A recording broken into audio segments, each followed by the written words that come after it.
दोस्तों, मेरे YouTube channel में आपका स्वागत है। आज हम व्याख्याओं की इस श्रृंखला में सूर्यकांत त्रिपाठी निराला द्वारा रचित स्नेह निर्झर कविता की व्याख्या पढ़ेंगे,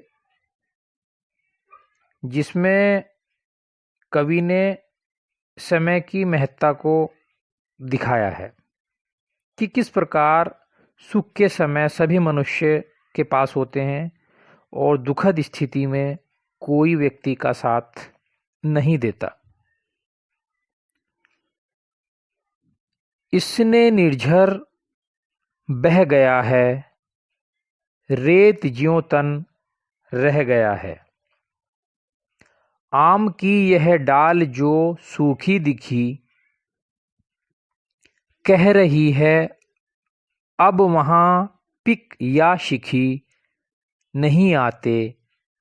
पंक्ति में वह हूँ लिखी, नहीं जिसका अर्थ जीवन ढह गया है। इसने निर्झर बह गया है, रेत ज्यों तन रह गया है।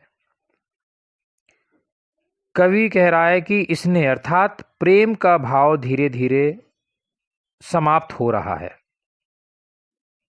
इसने रूपी जो निर्झर है, जो झरना है, वह बह गया है, रेत ज्यों तन रह गया है।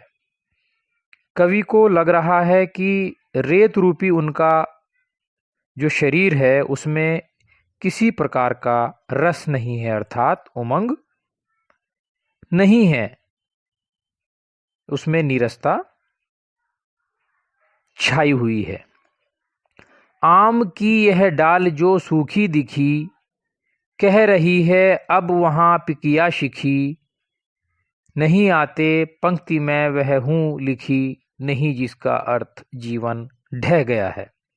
अगली पंक्ति में कवि कह रहे हैं, अपने जीवन की तुलना आम की सूखी डाली से करते हैं कि उनका जीवन आम की सूखी डाल के समान हो गया है, अर्थात उनके यौवन का समय बीत गया है।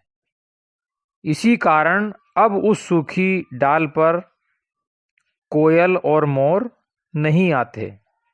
इस प्रकार कवि बताते हैं कि आम की डाल के सुख के समय मोर और कोयल उसके पास आते थे, जो अब वहां ना आते हैं और न ही उनकी परवाह करते हैं। इस तरह कवि अपनी स्थिति भी व्यक्त कर रहा है। कवि कहता है कि पंक्ति में वह हूं लिखी, नहीं जिसका अर्थ, मैं उस पंक्ति के समान हूं जिसे लिखा तो गया परंतु उसका कोई अर्थ नहीं है, अर्थात उनके अस्तित्व का कोई मतलब नहीं है।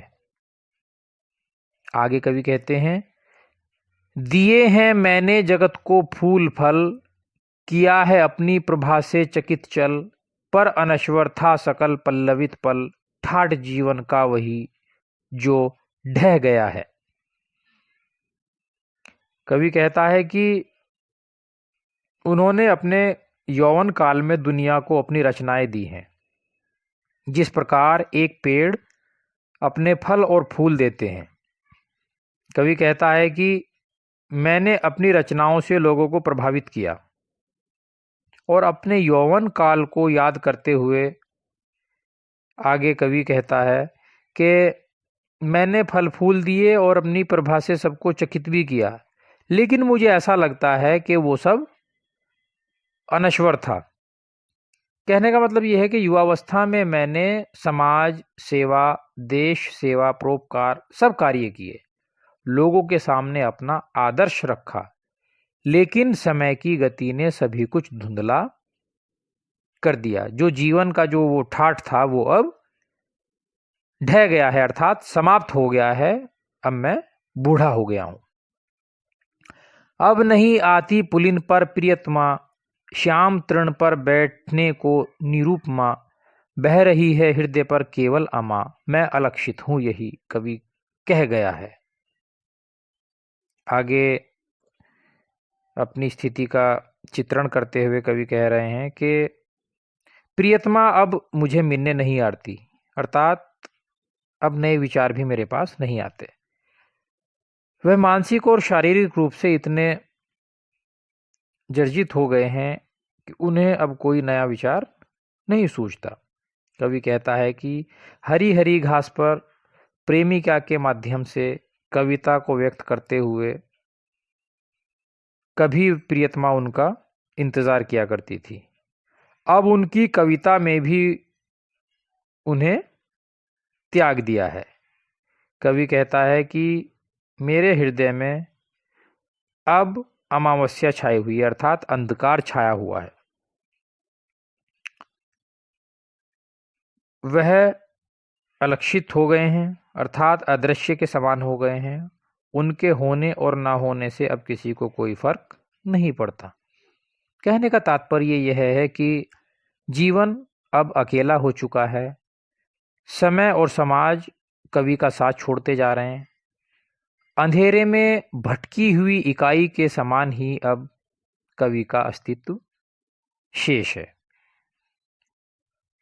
लयात्मकता के साथ इसमें सरल और सहज खड़ी बोली का प्रयोग किया गया है। प्रतीकात्मकता विद्यमान है और पुलिन पर प्रियतमा में अनुप्रास अलंकार है। तत्सम शब्दों के प्रयोग के साथ ही कविता में संगीतात्मकता दिखाई देती है।